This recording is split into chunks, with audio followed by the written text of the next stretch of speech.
সাকিব মানে যেন নতুন বিতর্ক, সাকিব মানে যেন খবরের নতুন শিরোনাম, সাকিব মানে যেন সামাজিক যোগাযোগ মাধ্যম উত্তাল। প্রথম টেস্টে রিজওয়ানের সাথে অপ্রত্যাশিত ঘটনার কারণে জরিমানা করা হয়েছিল সাকিবকে। এবার দ্বিতীয় টেস্টে বাবর আজমের সাথে ঘটালেন মজার একটি ঘটনা। ইনিংসের ৪৭তম ওভারের ঘটনা এটি। সাকিব নিজের পঞ্চম বলটি ডেলিভারি করতে যাবেন, তবে ডেলিভারি করতে রানিংয়ে নিলে হঠাৎ করে থেমে যান সাকিব। এতটুক পর্যন্ত সব কিছুই স্বাভাবিক ছিল, তবে এরপর বাবর আজম যা করলেন তা যেন সাকিবকে রীতিমতো খোঁচা ও দর্শককে বিনোদন দিলেন।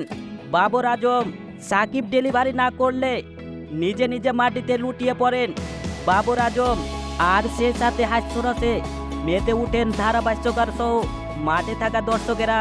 হাসতে দেখা যায় লিটন কুমার দাসকেও।